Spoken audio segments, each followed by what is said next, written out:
Welcome to the Keeping It Real Estate Podcast. I'm Allie Vasquez with Karis Realty Group based out of Frederick, Maryland.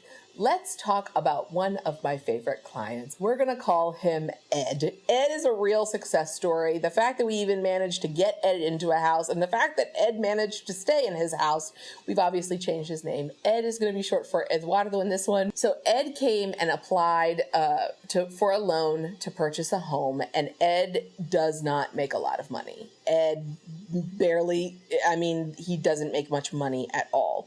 I think his budget for a house was like $150,000 at the time, and that was super, super hard to find. So for us to be able to find a home that met Ed's requirements, just to be able to buy a home at all for $150,000 was going to be almost impossible, let alone one that met his requirements.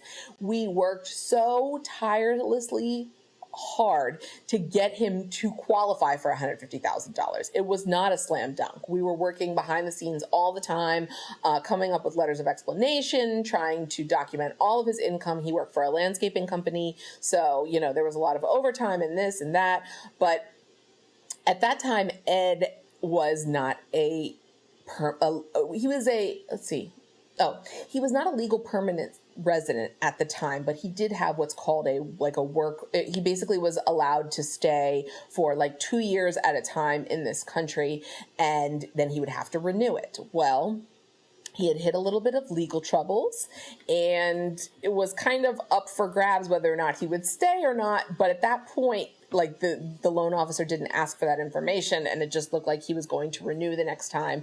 Although all of us knew that Ed might not even be allowed to stay in the country. He's such a nice man, such a sweet man. He had some trouble, and unfortunately it looked like he might not be able to stay in the U.S. But he did say he wanted to buy a house so that his wife and his children could have a home and stay there and be able to afford it as well. And so we were just praying, number one, that we could find a house. Number two, that we could close on the house due to his very sketchy income. And number three, that he would be able to live in this house forever.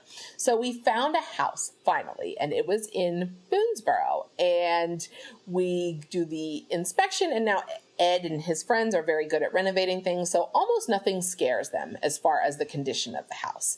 But this house was scary. Don't get it twisted. It was actually terrifying. Some of the things that were wrong with it, we were talking major structural things. I think the whole house was kind of on a gangster lean, and he was like, oh yeah, I know friends that can fix that. And I was like, okay, Ed, better you than me. But this house kind of sounds like a disaster, until we finally got the actual nail in the coffin. That was the appraiser going out and saying, this house doesn't qualify for financing. Now, let's take a break from Ed's story and talk about what that means. A lot of people say, oh, I want to buy a foreclosure. I want to buy a distressed property. But if the house doesn't qualify for financing, that means that the bank is saying, this place is such a fucking disaster that we're not going to give you a loan. You're going to have to buy it with cash because that's our property. You're paying us, and we don't find that to be a good enough investment. What if this thing falls down and you stop paying us? So they won't even insure the loan, and that is a complete disaster. So this home, they were like, yeah, no, you have to buy this. Somebody has to buy this with cash because we're not going to insure this purchase. So now we're back out on the streets after months and months of not being able to find homes that were in his budget. And then when we do, they're getting scooped up really quickly, and we're not very competitive. And then now we had a house that is just such a disaster that it can't even be sold for a loan. So we find another house. Everything's going fine. We had some ups and downs with the loan, but he closed on it, and it was great.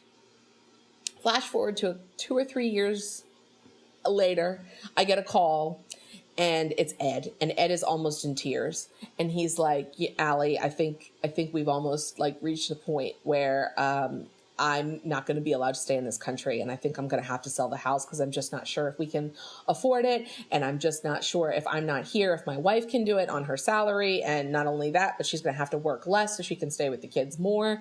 And this was a listing appointment that I didn't want to take. I showed up, and everybody's got the longest face. Me, him, his wife, his kid, everybody is so sad, and I'm walking around trying to evaluate how much we sell it for, and I was like, I don't even know what to say. Like, I don't want to sell this house. Like, I want you to stay. I want everybody to be together.